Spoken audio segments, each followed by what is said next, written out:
body at ease, breathing quiet, sentiment benevolent.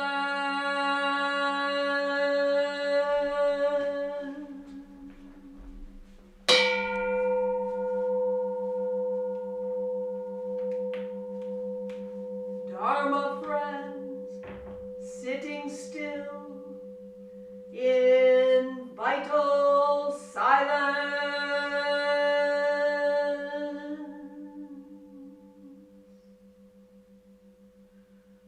wanting nothing, we practice eco-Buddhism together.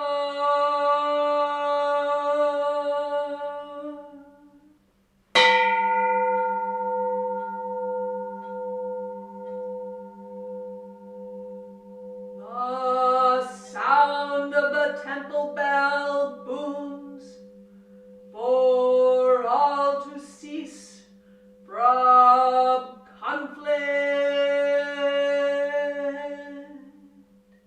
May the way of Buddha usher in the dawn of nonviolent global village forever.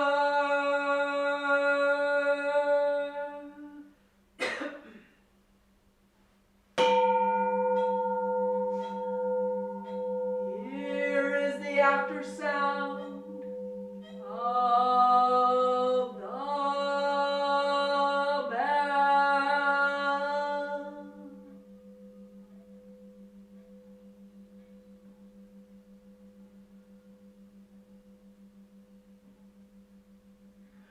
Thunder of silence, light after Dharma rain.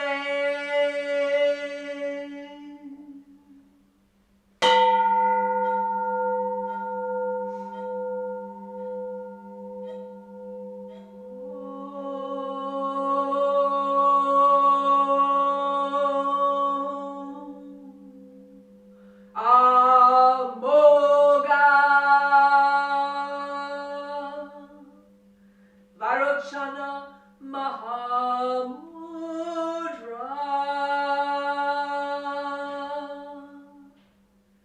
Manipadme Jvala Pravartaya.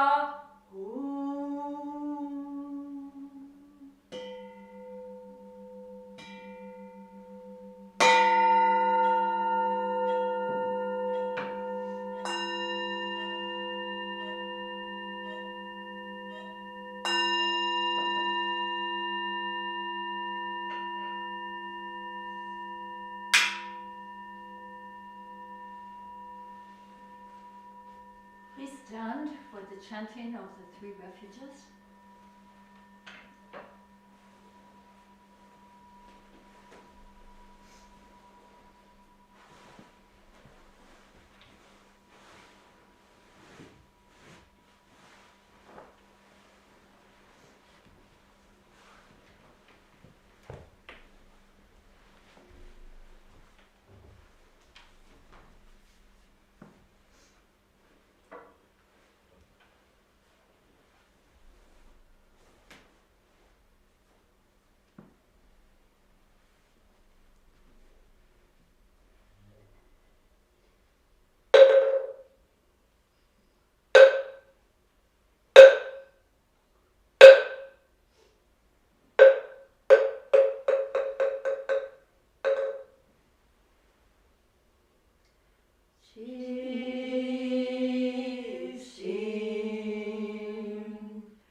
Shisim Quim Yande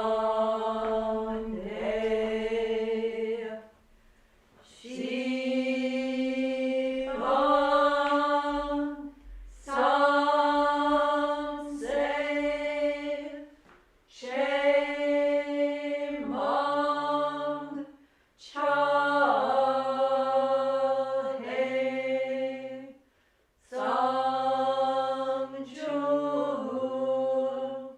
Ilshe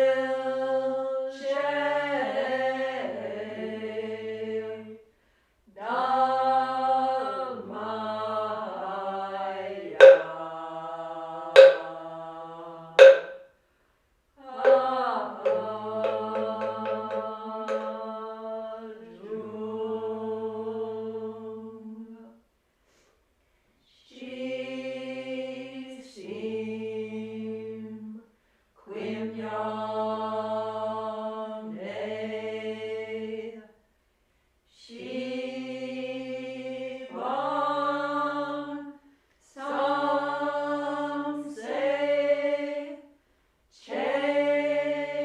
Chemang Chale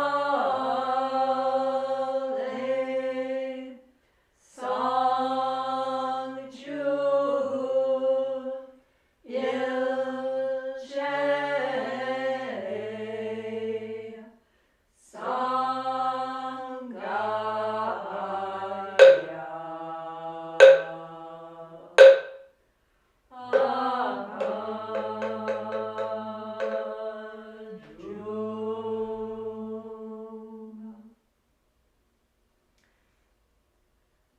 Please repeat the English translation after me. I go for refuge to the Buddha I go for refuge to the Buddha and resolve with all beings. and resolve with all beings. I will cultivate a heart of enlightenment I will cultivate a heart of enlightenment and realize the great way. and realize the great way.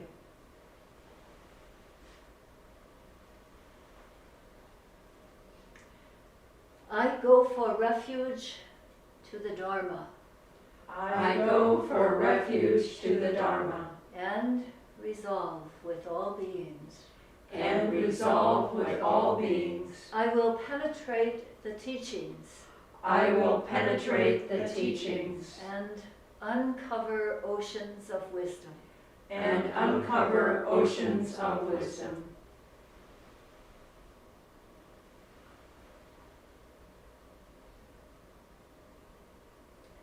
I go for refuge to the Sangha I go for refuge to the Sangha and resolve with all beings. and resolve with all beings. I will seek peace and happiness for the many I will seek peace and happiness for the many and transform this world into Buddha lands unimpeded. and transform this world into Buddha lands unimpeded.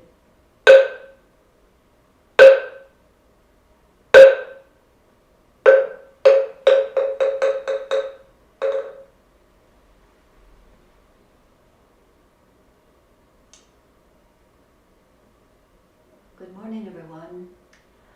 If you're new, we've just had a period of meditation with the 3 refuges. Now we'll go back for 5 minutes of meditation, and then our priest Ma'um will be giving a Dharma talk this morning.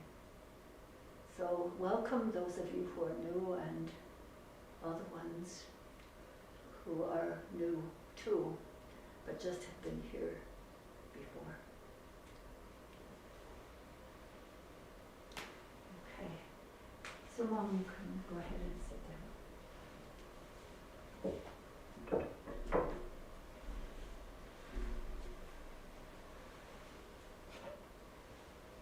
So go into your seats. And if you bow at the sound of the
Please join me in some mindful stretching, taking time to unite body, breath, and mind.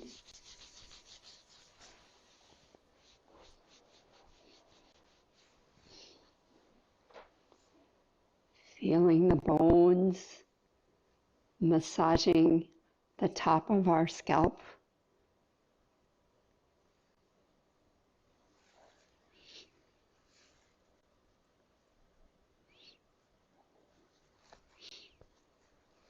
All the way to the base of the neck.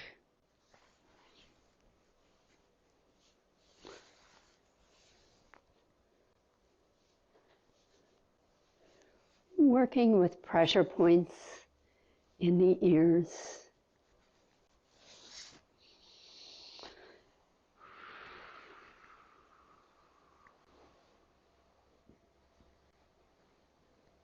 Nice deep breaths as we do these exercises.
Please gather round for our Dhammapada reading and for our Dharma talk today.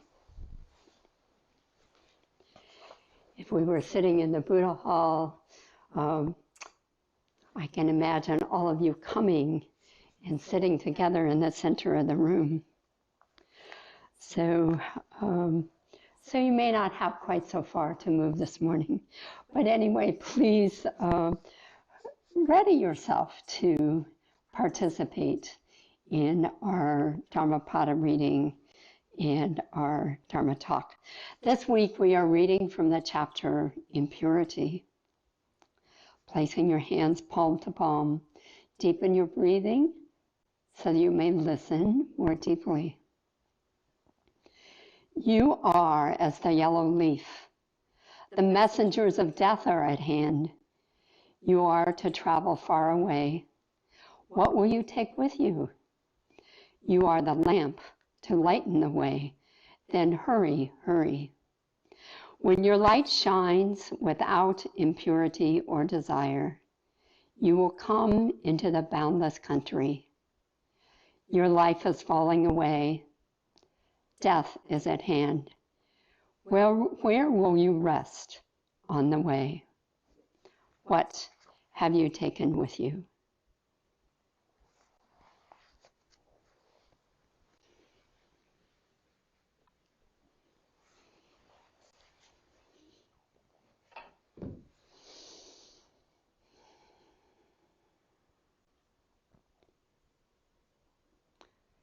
So as you absorb these words, take a moment to ground yourself. And as I ring the bell, use that as a gateway to listening for other sounds that may be present for you at this moment.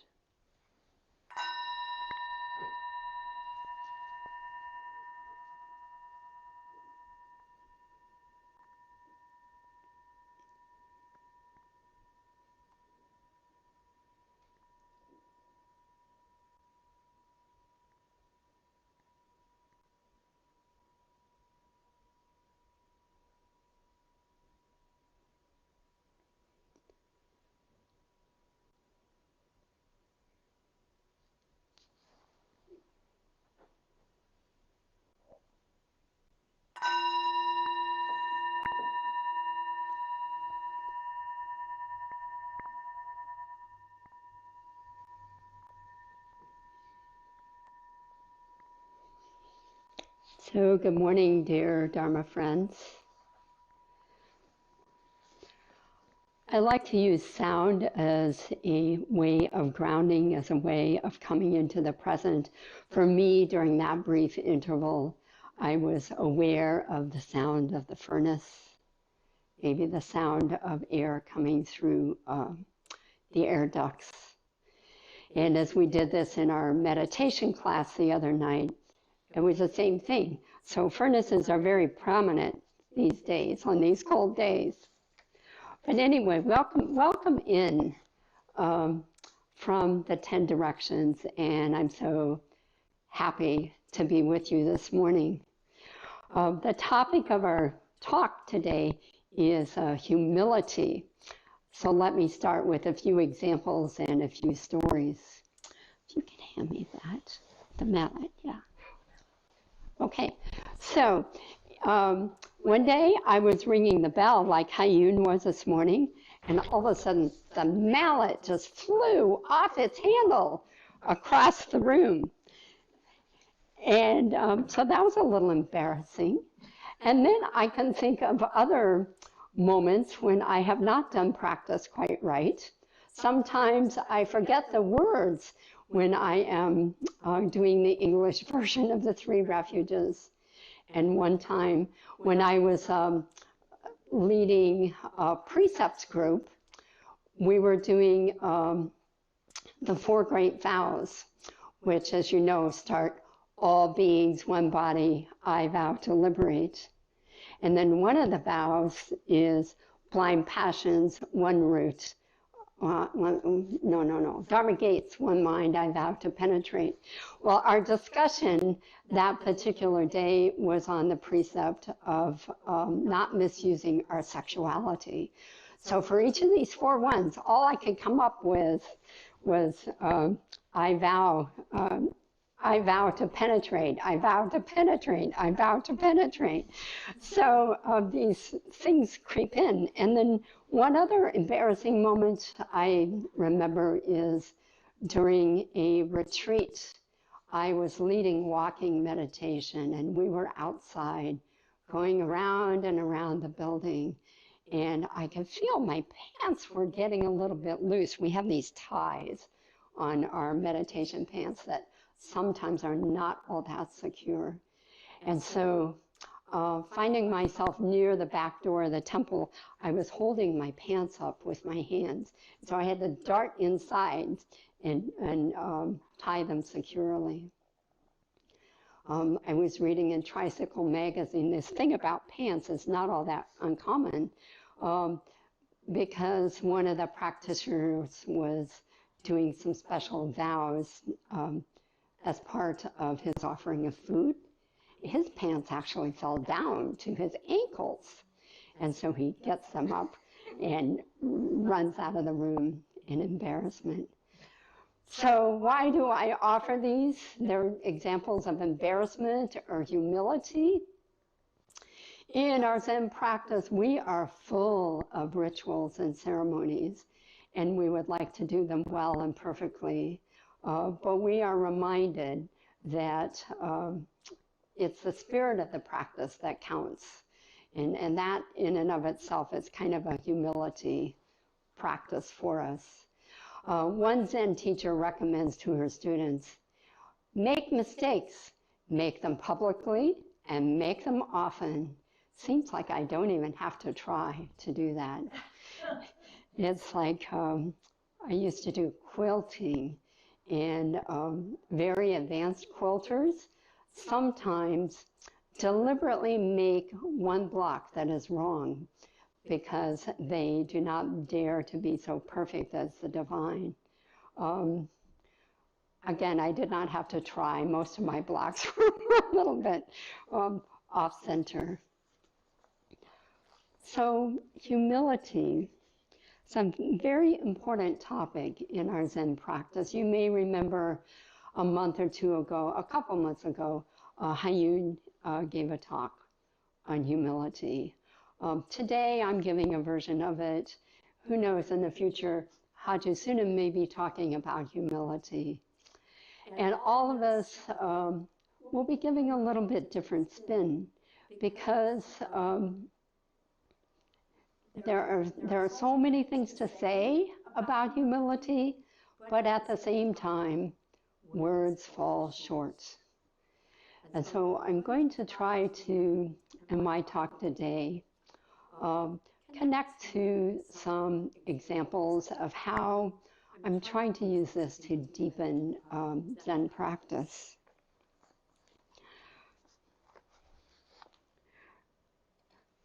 So in our Zen tradition, humility is one of the 4 qualities of a Dharma student that we like to cultivate: humility, stability, gratitude, true and sincere heart.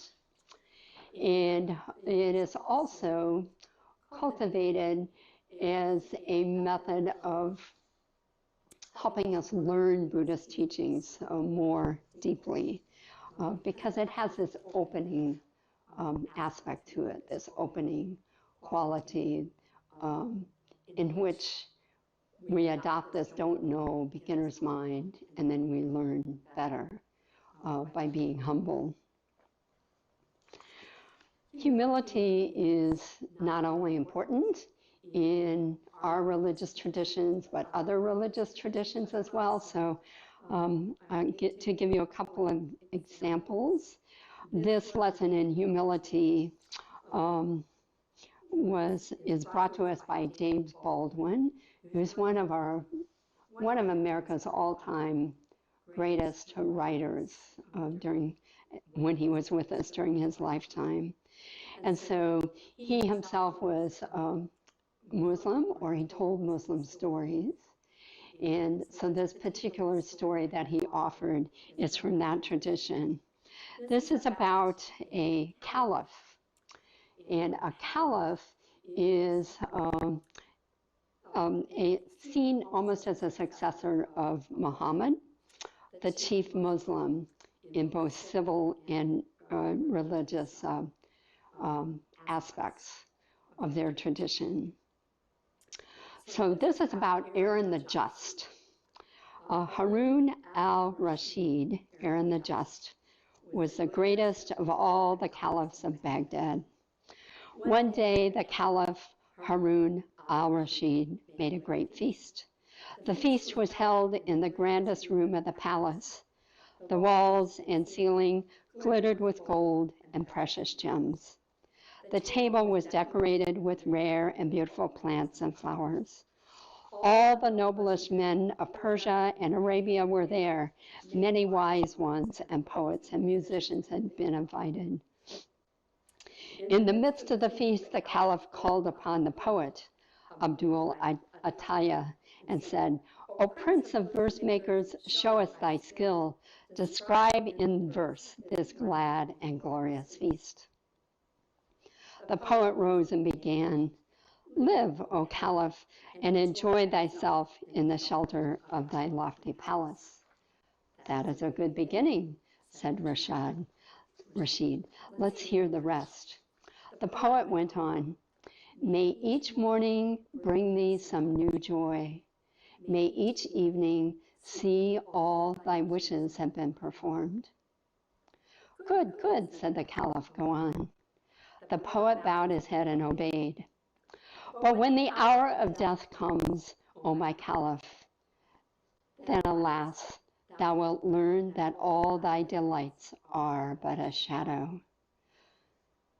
The Caliph's eyes were filled with tears. Emotion choked him. He covered his face and wept. Then one of the officers who was sitting near the poet cried out, "Stop! The Caliph wished you to amuse him with pleasant thoughts, and you have filled his mind with melancholy." "Let the poet alone," said Rashid. "He has seen me in my blindness and is trying to open my eyes." So here we have this great Caliph, this great leader, having his own experience of humility, having his own experience of eyes being opened and awakened.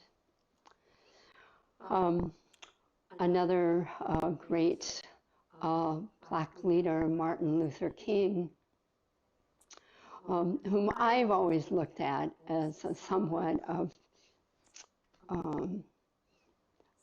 a perfect figure. Actually, in his life, had many struggles, and we were talking about this at breakfast one day, that he went through many bouts of depression. He was suicidal from time to time. He was known for infidelity in a marriage in which was intended to be monogamous. He viewed it as more of an open marriage and thereby caused pain and hurt to people. So Martin Luther King, a great orator as he was, certainly was a humble person and knew his imperfections. He recognized that in Thich Nhat Hanh, another one of our great Zen leaders. So again, examples of humility in action and how it comes into our practice. So let's go now to definition of humility, and then I want to share some conversations that we've been having at the temple lately on this topic. So if you look in Webster, it says humility means freedom from pride or arrogance. Its root is humus, or earth, of the soil. So it's coming low, coming to the ground, coming into the earth itself. As I think about humility in relation to other terms, humiliation, yes, that can be a gate to humility, but we have to be careful because I don't think we are talking about self-deprecation. We're not talking about self-effacement. We're not talking about submission or obedience. These are some of the things that are associated with humiliation. And sometimes in our Zen practice, we use methods that may seem humiliating. So, for example, cleaning the bathroom with a toothbrush, this kind of thing. So, but we're focusing on humility, again, freedom from pride or arrogance, and also of the earth. the conversations we've had at the temple lately, we've talked about this among residents. We've talked about it among our training students. We're getting ready to have conversations with our board of directors of our greater society, because this is such an important value that we want to cultivate. So this weekend we had our training meeting, and so yesterday morning we asked our training students to say, what does humility mean to you? And also to give some examples of people they've seen who express humility. And so I would sort of group these into 3 categories. I guess I like to create categories. But here's some of what they said. So there were several themes. There were comments about humility having this softening aspect to it. So it's working with ourselves to soften, to open up. So it's openness to learning, having beginner's mind and being teachable. One of our students has a wife who is going back to nursing school in her 40s, and really requiring a lot of humility to step back from her life experience and to be taught, sometimes by people younger than her, sometimes by people who seem less wise. So that's openness to learning. Quietness, another aspect of softening. So that's being at home in our bodies and being able to listen to what is being said. So just quietly absorbing. An example of this might be listening to someone tell their story and being with that so that their story becomes more important at that particular moment than any of the noise in your head. A third aspect of softening, acceptance of whatever's happening. We say, always start from where you're at. We can't start from someplace else or where we would like to be at. We have to start from where we're at. So there's softening. The second theme I heard was practicing with this aspect of humility. Noticing the wisdom in lowly things. One of our Dharma students was sharing a poem by Robert Frost about a little speck appearing on a manuscript, and looking at this speck and discovering, hey, that's not a speck. Actually, that is a tiny creature. And what is it that we can learn from that tiny creature? A mite with all its inclinations. We brought to mind images of gardening where we can deal with lowly things and learn from them. We practice with humility sometimes by looking at our scriptures. For example, the Metta Sutta, meditation on love and kindness, says, not proud or demanding of nature, let me not do the slightest thing that the wise would later reprove. Reflecting on scriptures like that helps us bring back humility. Saying, I don't know, and asking, what do you think we should do? One of our students remarked that the best bosses he ever had were those that did not lay out the game plan for everybody, but rather gathered everyone together and said, what do you think we should do? And from that humble sort of status,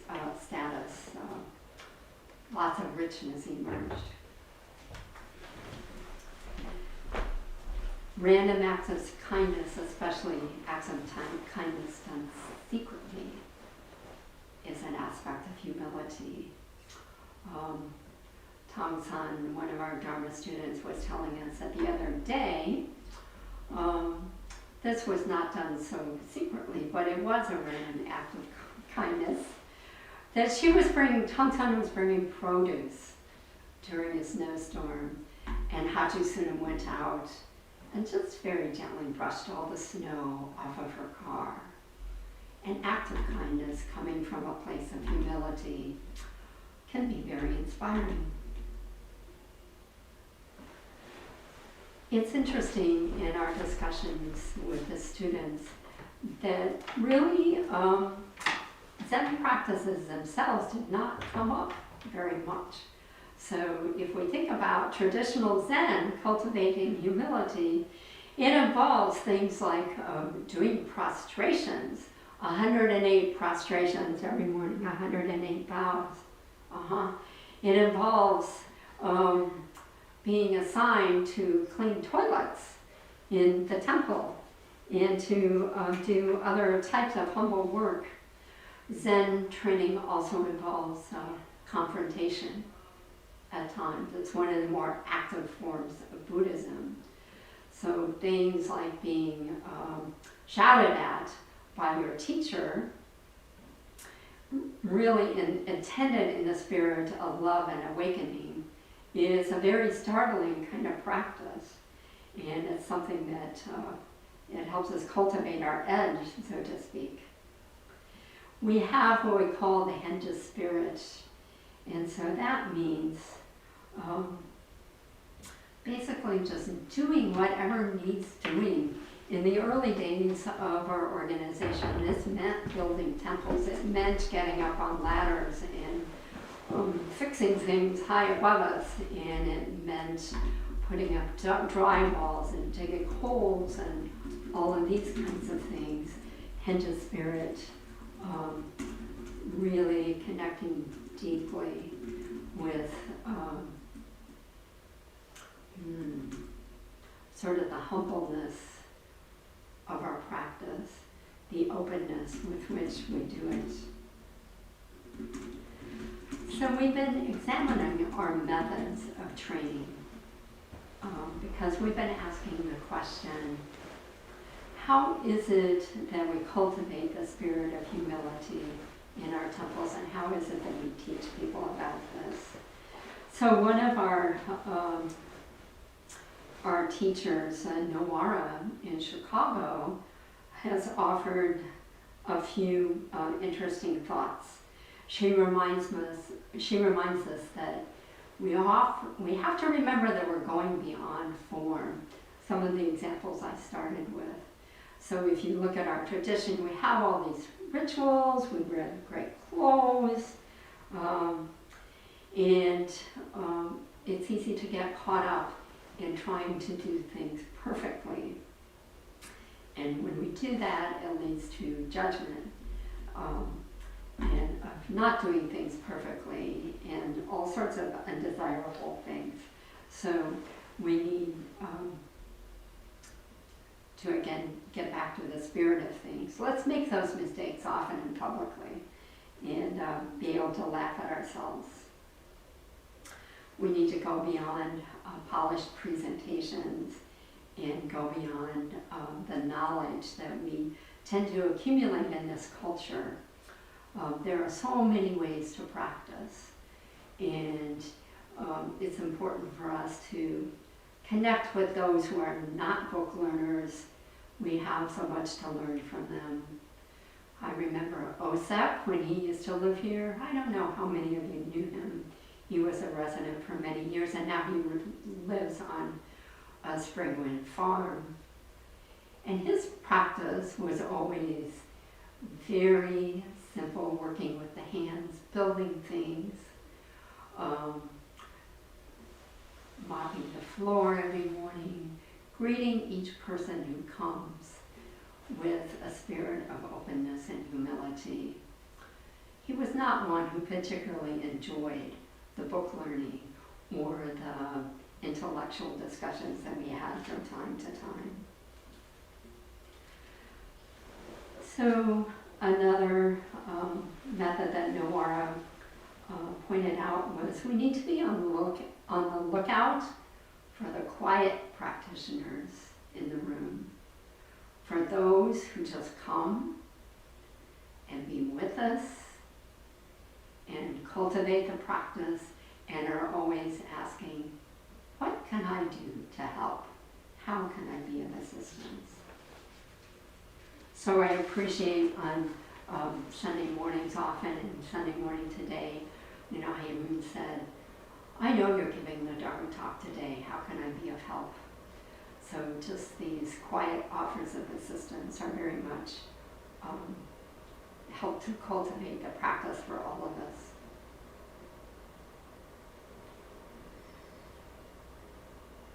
So looking deeply is where we want to take the practice of humility. That's where I want to take it. It's nice to work with forms. It's nice to cultivate daily practices such as meditation, which helps create the sense of stability. And it's nice then to be open to what is being said. So lately, in our Sangha, in our Society for Compassionate Wisdom, we have been confronting some deep issues that come from our tradition, that come from our past and our training, and how we have treated people, and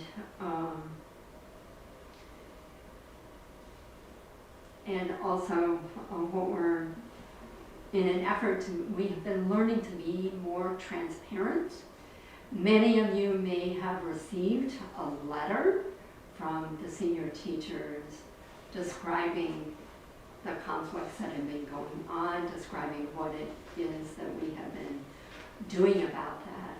So in the spirit of not thinking that being so arrogant to think we can solve this problem ourselves, go off in the corner and do it, but rather cultivating a more open conversation.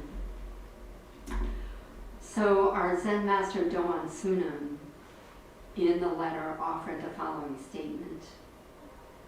Zen training demands courage. The courage to see deeply and be ready to let go of our most dear assumptions, opinions, beliefs, prejudices, judgments. The human situation cannot be judged in superficial and simplistic terms. So this being offered from a very sincere heart. We received feedback from some of our longtime members that when they read that statement, they said, yes, this is a true and noble aspiration, but you have not, you senior teachers, you board of directors, have certainly not been living up to that. So please step back, listen more deeply, cultivate yourselves. So this is a hard message for us to hear, but being taken to task like this is very important. And so we are having some conversations among the senior teachers about our behaviors, about cultivating humility. We're having a conversation next week. So as that unfolds, I may be able to give you more details. I think we are still at the beginning of this. We have been working a little bit with Zen Center of Los Angeles, who has gone through similar conflicts, putting into place some structures in their Sangha, some grievance procedures, some opportunities for healing circles, these kinds of things. And what we are learning from them this is a practice that takes years. They've been at it for 20 years and are still at it. So we continue this journey together. We invite you certainly to be part of the journey. We have many opportunities facing us right now. So healing our own sangha, becoming more transparent, engaging in discussions and activities around inclusivity, which I think we're pretty blind to. So we continue to stumble and fall. And this is a very familiar place. One of the reasons we do prostrations is to remind us that, okay, you fall down every time you do a prostration, but you keep getting back up and you keep doing it, because really it is not so far to fall. We're very familiar with that place. So, expressing gratitude to all of you for helping us share this journey. And then I would like to close with the Metta Sutta, which helps us to connect our practices to the loving kindness that lies beneath this openness that we're trying to cultivate. So bringing our hands palm to palm. This is what should be done by one who is skilled in goodness and who knows the path of peace. Let them be able and upright, straightforward and gentle in speech, humble and not conceited, contented and easily satisfied, unburdened with duties and frugal in their ways, peaceful and calm and wise and skillful, not proud and demanding in nature.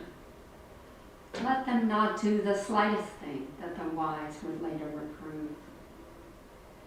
Wishing in gladness and in safety, may all beings be at ease, whatever living beings there may be, whether they are weak or strong, omitting none.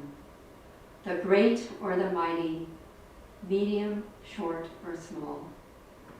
The seen and the unseen, those living near and far away, those born and to be born. May all beings be at ease. Let none deceive another or despise any being in any state. Let none, through anger or ill will, wish harm upon another. Even as a mother protects with her life her child, her only child, even as a father or parent protect with their lives their children, so with a boundless heart should one cherish all living beings, radiating kindness over the entire world, spreading upwards to the sky and downwards to the depths, outwards and unbounded, freed from hatred and ill will, whether standing or walking, seated or lying down, freed from drowsiness. One should sustain this recollection. This is said to be the sublime abiding.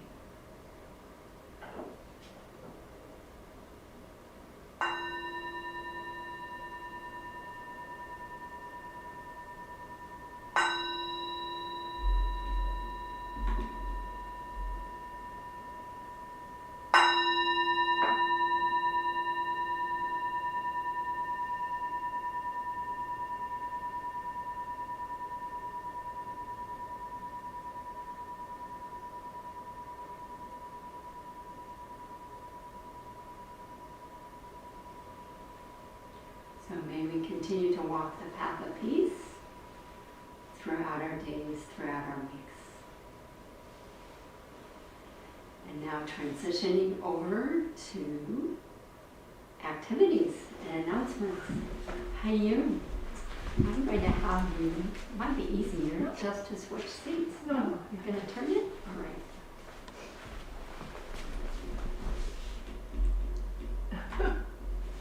Okay, here I am in the corner. Thank you, Mom, for that beautifully humble and sincere talk. So I'm here to talk about upcoming temple activities. And we have a really good array of things coming up that I think you might be interested in. The first is next Sunday at this same time and same station on YouTube, we have our annual celebration for the Lunar New Year. So generally this is something we do in person at the temple in the evening, but we're going to transform the whole thing here to the Sunday morning service so that you all can participate too.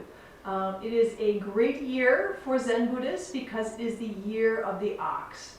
And the ox represents our enlightenment from moment to moment and day to day. And so if you're on our e-bulletin, you can see the series on the parable of the ox herder in each e-bulletin. And if you're not, let us know and we'll put you on the list.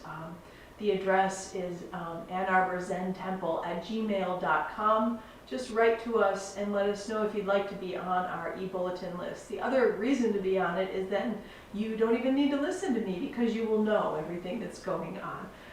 So we will be doing that celebration, and then the following week, for the whole week, we're going to invite you to join us in morning rituals and evening rituals where we chant for world peace. And so this is something we also do annually. And this year more than ever would be a wonderful time to join with us. So we will be doing it at in the morning early at like 6 a.m.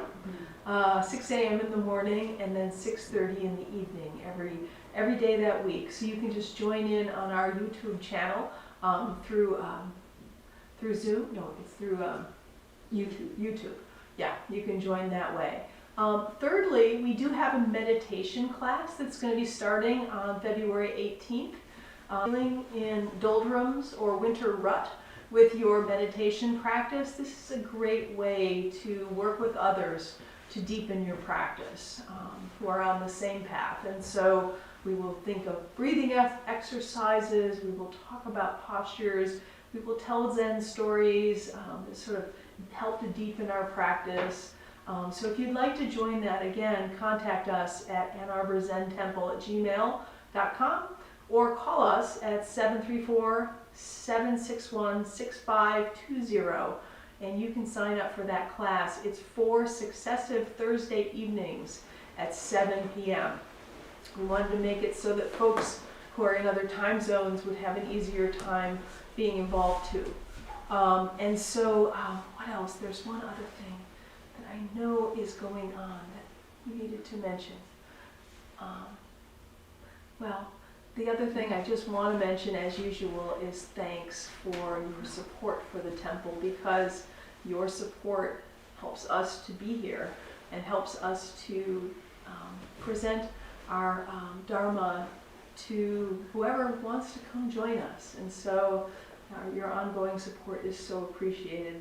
Thank you very much. So with that, I'm going to turn it over to Haju Sunim to talk about and lead us in the 4 great vows.